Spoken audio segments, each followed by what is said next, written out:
Hello, and welcome back to another episode of Creating Characters, the home of all things writing, storytelling, and branding. It's me again, Brianna, and I apologize if you hear a whooshing sound because I have my fan turned all the way up today because it's the middle of summer in the middle of Texas, and I'm in the hottest room in the house, so it's just kind of a necessity if I want to be able to stand being in here for longer than 5 minutes. So, I know in the last video I said that we were going to be talking about a specific villain that I encountered recently that I particularly enjoyed, but instead I decided I should take a step back and address villains and antagonists in general, and what I think makes a good one, what I think people miss when they're creating them, and then dive into more specific examples of villains in media, be it games, books, movies, TV shows. A lot of people, when they're creating stories, they spend more time focusing on the hero or the protagonist and giving them a really strong backstory, developing their character, and sometimes, not all of the times, but sometimes the antagonist or the villain can be neglected. I see this a lot of times where the villain of the story doesn't really have a reason behind what they're doing. They're just evil for the sake of being evil because mohahaha, and that bugs me.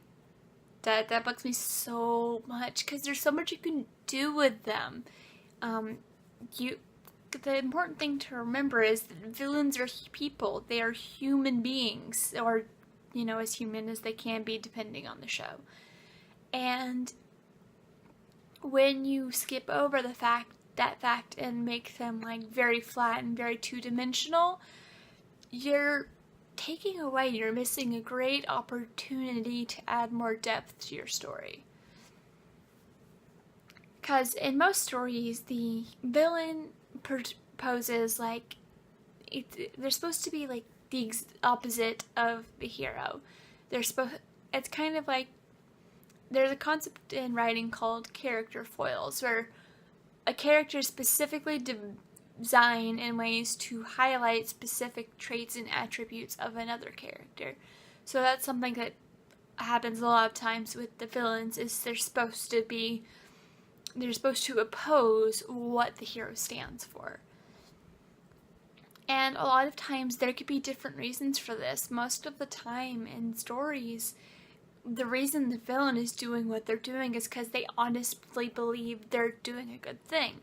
They believe that they're right. Like in Lord of the Rings, yes, the main villain is Sauron, but the one you deal with the most is Saruman. And even though he's wrong and does horrible things, he legitimately thinks that what he's doing is the best course of action for the scenario. In Star Wars, the reason Anakin falls is because he thinks it's the only way he can save Padme, and then when she dies, there's no reason for him to go back to who he was, because that person theoretically died with her, although part of it was kept alive through their children. Whatever the situation, it's important to give your villain a motivation. They should be trying to do something. There should be some reason. Maybe, like, say they want to take over the world. Why do they want to take over the world? Do they want to prove that they're capable of doing it? Do they have a problem with the people who are running their world and think that they could do a better job?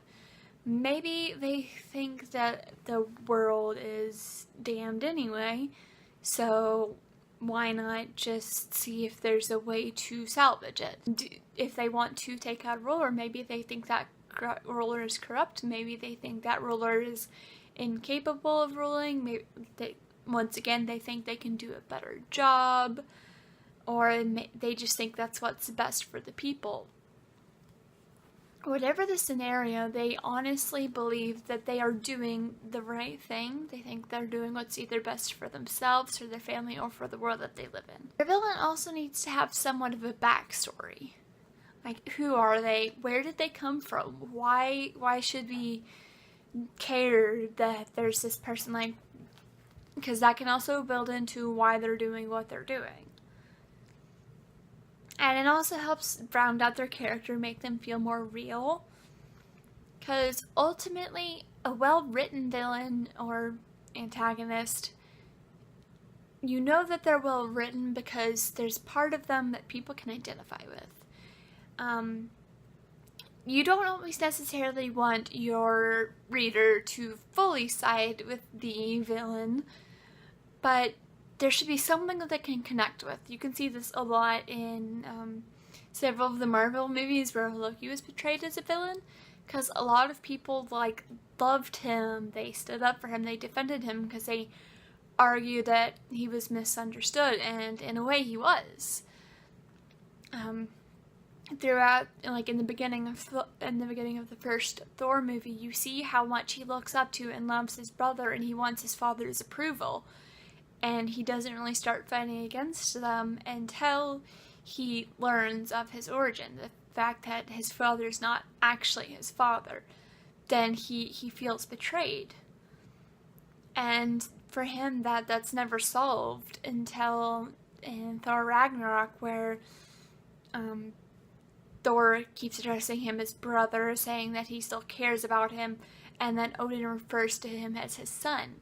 You can see the look on his face, because that is all that he was searching for the whole time, is acceptance, and that part of him is what people identify with.